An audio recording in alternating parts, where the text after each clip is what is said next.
students, today we are going to see compare degree into positive degree. चला तर विद्यार्थी मित्रांनो, आज आपण कंपेअर डिग्रीचा बदल पॉझिटिव्ह डिग्री मध्ये कशा प्रकारे करायचा त्याविषयी काही माहिती बघूया. तर यामध्ये जे काही पॉझिटिव्ह ऍडजेक्टिव्ह आणि पॉझिटिव्ह प्रोनाउन्स हे दोन शब्द तुम्ही ऐकले आहेत का?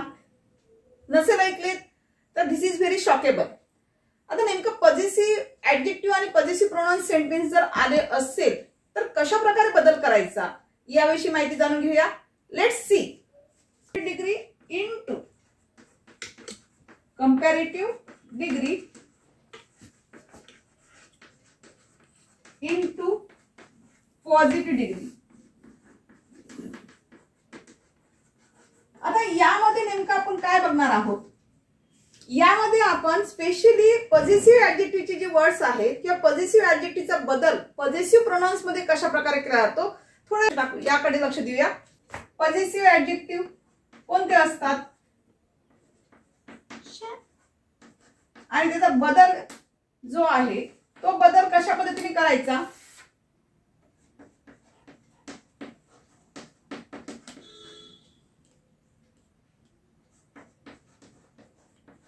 possessive pronouns, adjectives and possessive pronouns. काय असेल माय, तर मायचा बदल काय होईल प्रोनाउन्स मध्ये? माई. आवर आला असेल तर आवर्स. युअर आला असेल तर युअर्स. हर असेल तर हर्स. देअर असेल तर देअर्स. बघा या पद्धतीने मला लक्षात ठेवायचे आहे.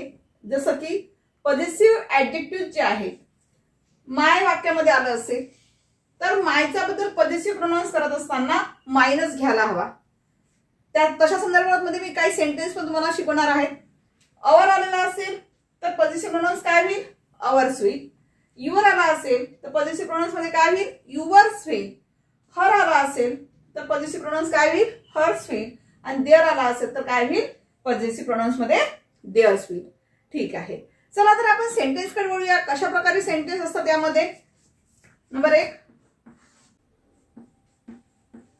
Her dress is whiter than yours. बघा आता तुम्ही साधारणपणे जर आपण डिग्रीचा विचार केला तर तुम्ही या ठिकाणी विद्यार्थी काय लक्षात घेणार? तुमच्या लक्षात येईल की अरे हे कंपॅरेटिव्ह डिग्री आहे. या कंपॅरेटिव्ह डिग्री सरळ सरळ आपल्याला काय करायची आहे? पॉझिटिव्ह डिग्री करायची आहे. मग काही विद्यार्थी घेताना त्यानंतर सर्व शब्द युअर्स आहे ते युअर्स घेतील. तर अशी मिस्टेक करू नका. हा जो युअर्स आलेला आहे हा युअर्स काय इंडिकेट करतो आहे? त्यानंतर आलेला जो युअर्स आहे हा युअर्स काय सांगतो आहे की हे दिलेलं जे आहे हे पॉझिटिव्ह प्रोनाउन्स मध्ये आलेलं वाक्य आहे. जर एखाद्या गोष्टीचा आपल्याला जर बदल करायचा असेल तर आपण अशा वेळेस compare degree into positive degree मध्ये करू शकतो.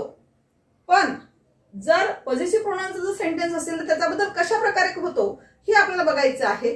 तर या ठिकाणी युअर्स आलेला आहे. आपल्याला पॉझिटिव्ह ऍडजेक्टिव्ह घेऊन करायचं असेल तर कशा पद्धतीने होईल? हा जो युअर्स आहे तर या युअर्सचा बदल कसा करता येईल? तर कशासोबत तुलना केली बघायचं. कशासोबत आपल्याला या ठिकाणी कंपेअर केलेला आहे? तर ते ड्रेस सोबत कंपेअर केलेला आहे. कारण काय सांगितलं आहे? Her dress is whiter than yours. म्हणजेच काय? तिचा ड्रेस तुझ्यापेक्षा अधिक पांढरा आहे.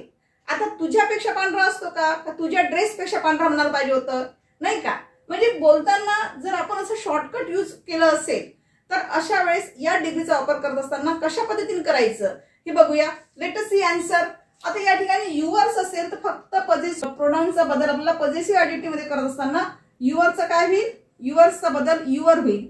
कशासोबत तुलना केली आहे? ड्रेस सोबत. ज्याच्याशी तुलना केली आहे तो शब्द इथे घ्यायचा युअर ड्रेस. त्यानंतर टू बी फॉर्म जे असेल ते इज.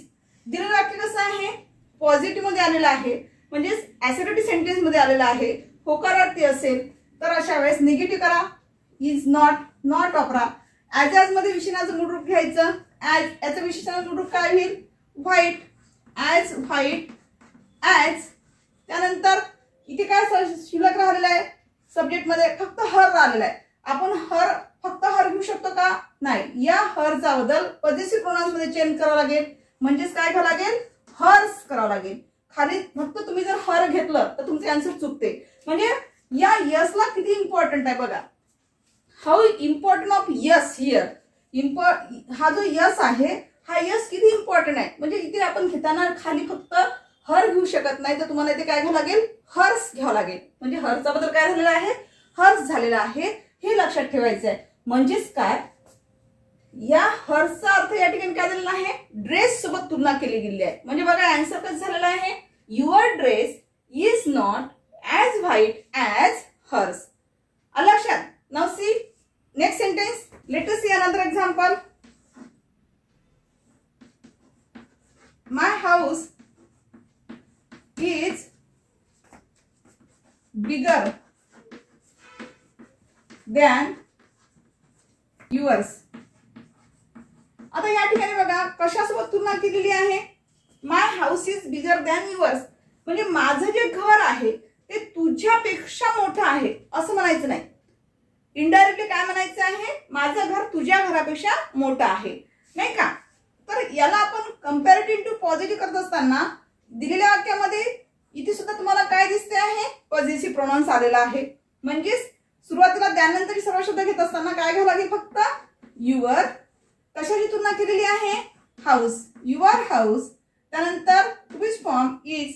दिलेलं वाक्य अफर्मेटिव्ह आहे, त्याला निगेटिव्ह करा. Is not. ॲज मध्ये विशेषण मूळ रूप घ्या. As big as. आता इथे फक्त काय शिल्लक राहिलेलं आहे वाक्यामध्ये? फक्त माय राहिलेला आहे. शेवटी आपण माय घेऊ शकत नाही. इन केस तुम्ही जर घेतलं तुमचं उत्तर रॉंग होईल. तर मायचं पॉझिटिव्ह प्रोनाउन्स करायचं. म्हणजेच मायचा बद्दल इथे काय होईल? माईन. मायचा बद्दल काय झालेला आहे? माईन. हे लक्षात ठेवा. जे विद्यार्थी या ठिकाणी माय घेतील तर या ठिकाणी तुमचा आन्सर काय होईल? रॉंग होईल विद्यार्थी मित्रांनो. ठीक आहे. चला नेक्स्ट सेंटेन्स कडे वळूया. Your plan is better than माईन. बघा या ठिकाणी काय दिलेलं आहे? त्यानंतर काय आलेलं आहे? माईन. माईन घेता येणार नाही आपल्याला. माईन हे पॉझिटिव्ह प्रोनाउन्स मध्ये आलेलं आहे. त्याचं पॉझिटिव्ह ऍडजेक्टिव्ह काय होईल? माय होईल. कारण माईन प्लॅन असं कधी म्हणतो का आपण? नाही. तर माईनचं ऍडजेक्टिव्ह मध्ये रूपांतर करा. म्हणजेच काय होईल? कशाची तुलना केलेली आहे? प्लॅन सोबत. म्हणजे माय प्लॅन. आणि त्यानंतर टू बी फॉर्म घ्या. Is not. Is not. त्यानंतर ॲज मध्ये विशेषण मूळ रूप करा. त्याचं मूळ रूप काय होईल? बेटरचं good. As good as. As good as. शिल्लक काय राहिला वाक्यामध्ये? युअर. फक्त आपल्याला युअर घेता येणार नाही. युअरचं पॉझिटिव्ह प्रोनाउन काय होईल? युअर्स होईल. ठीक आहे. म्हणजे आन्सर कसं झालेलं आहे? My plan is not as good as yours. ठीक आहे. चला we have seen comparative degree into positive degree. तर चला तर आजच्या तासामध्ये आपण असे काही सेंटेन्स बघितलेले आहेत की जे तुम्ही कधी ऐकलेले नसतील. तर अशा पद्धतीचं पॉझिटिव्ह ऍडजेक्टिव्ह आणि पॉझिटिव्ह प्रोनाउन्स काय आहे याबद्दल आपण माहिती बघितलेली आहे. In the next video, we will see the next part of this topic. Thank you.